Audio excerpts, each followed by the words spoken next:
By now, the whole world is talking about this young Filipina-Japanese who beat older and better professional lady golfers to win the Ladies Professional Golf Association or LPGA Women's Open Championship at age 19 years old. This victory has again placed the Philippines on top of the world sports map.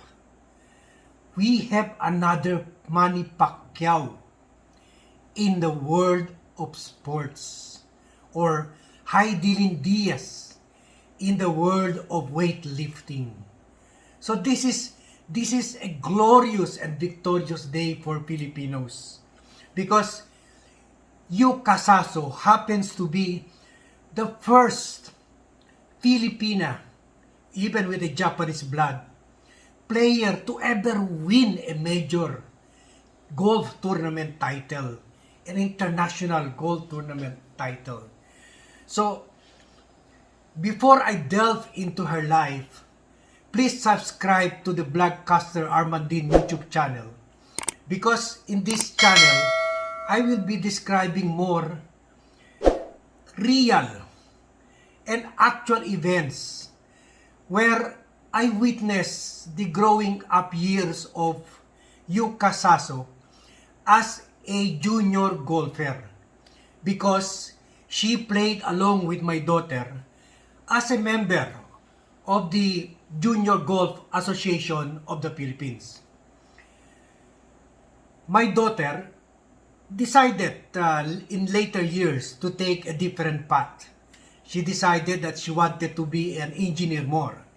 But during her playing career, she counted Yuka Saso as one of her friends, confidante, and they took strength from each other, and that is why that is how we became to be acquainted with her and her family. So today I'm gonna discuss with you how is she like. How is she like as a person, and how she started in her junior golf career. Of course, by now, let us go back to some background. By now, especially in the Philippines, Miss Saso has already established a name, especially during the 2018 Asian Games, where she won and her team won in the individual and women's team.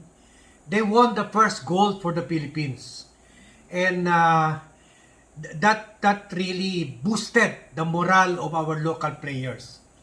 Then also in the 2018 Women's Victoria Open,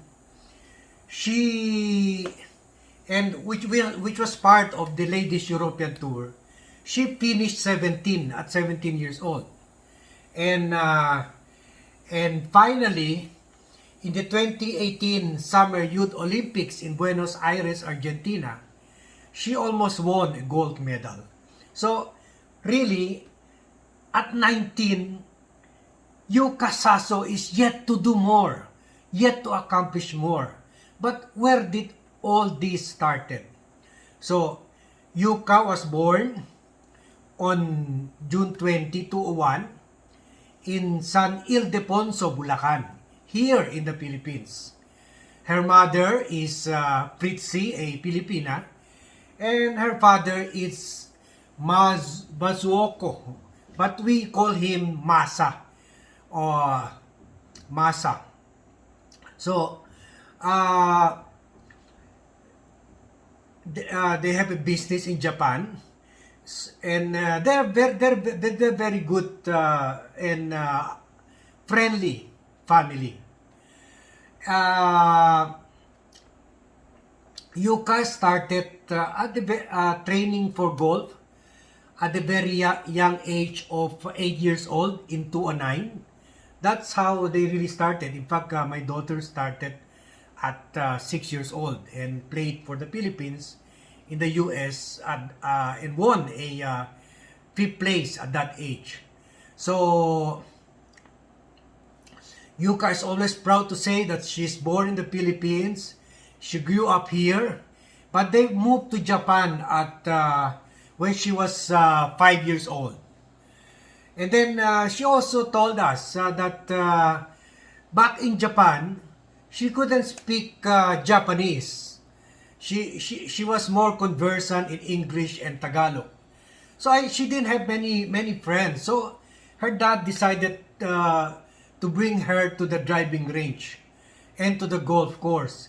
And that's where they discovered that she had a talent for the game. And then she worked hard on her swing. She watched countless golf videos, and at a very young age, she already told her dad, "I want to be a professional golfer."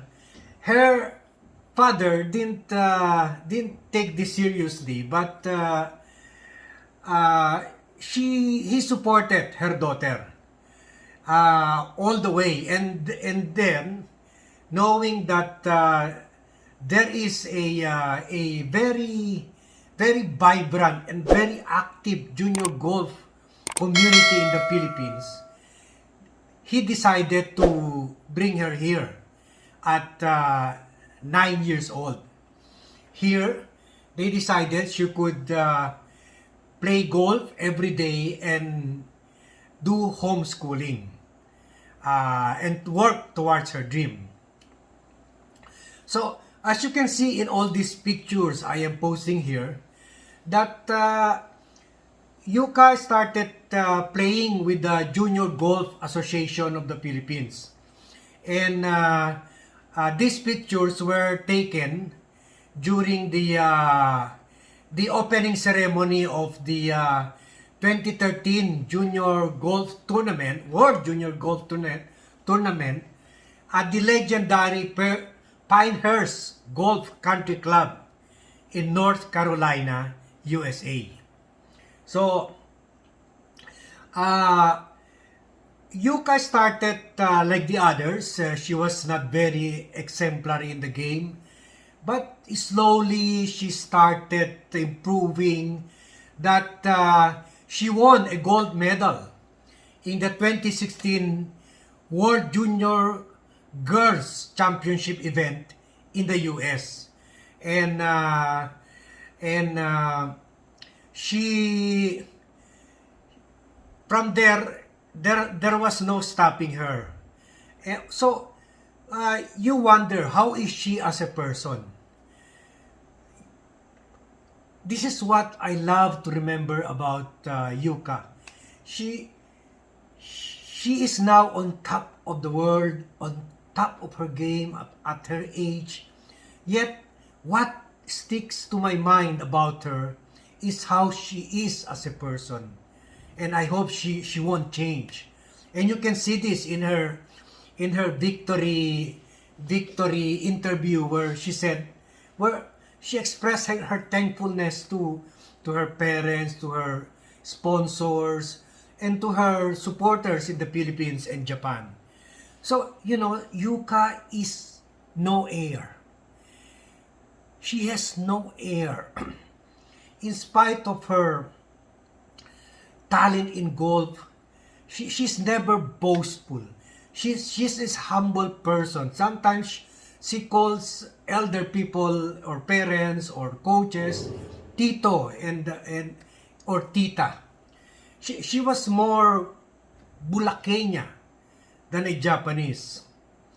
In the junior golf community in the Philippines, there is no denying the fact that golf is a rich man's game. Although, like Yuka, we were also lucky that we had sponsors. My PR clients were my sponsors who helped us, my daughter, play the game here and abroad. So the same with Yuka, and in our small community of junior golfers, some kids already know they are rich and they are really flashy about their wealth with their signature attires, with their expensive golf clubs, with their yayas and bodyguards, and golf coaches that charge them up to millions. And they hold lavish parties inviting other junior golfers. But Yuka had none of that. On trips abroad where we really were having a hard time coping up with the mighty dollars, because like Yuka, we also played almost yearly in the US, because that's the only way you can develop as a junior golfer. You have to play with the best in the world, and that's also what my daughter did. So every year it was so hard paying for the hotel, paying for the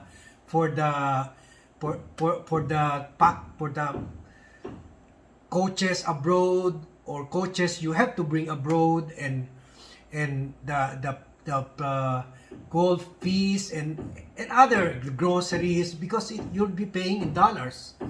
But Yuka, I always remember her being happy sharing a cup of noodle soup with my daughter abroad.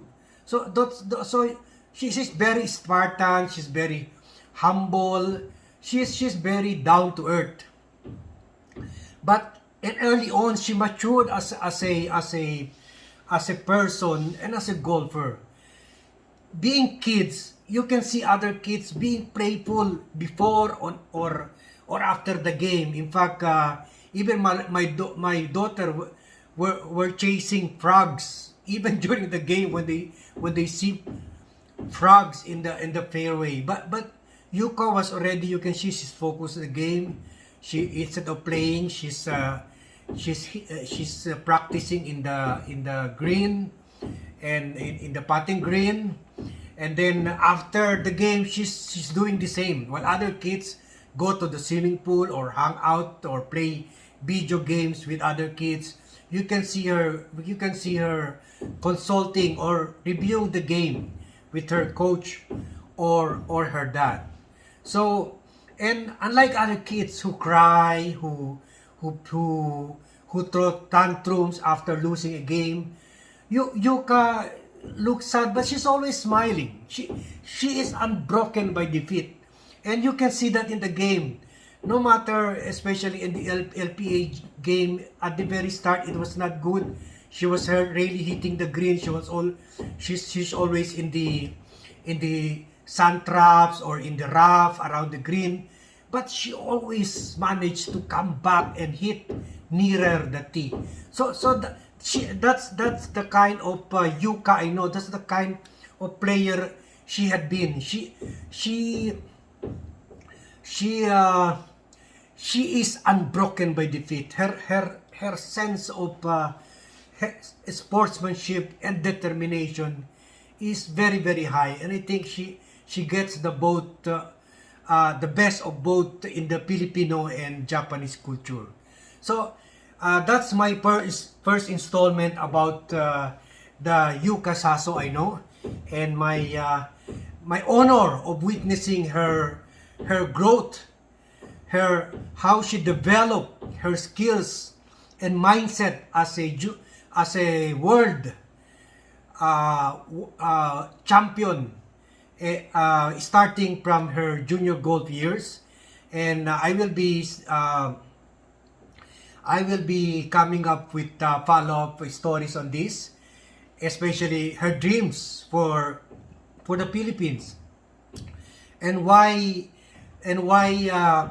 we really have to support junior golfers like her, like Yuka Saso, and especially in a country that is crazy about basketball. We really have to have a change of mindset about the important golf that we should be prioritizing and supporting, and that I will be discussing in my next video.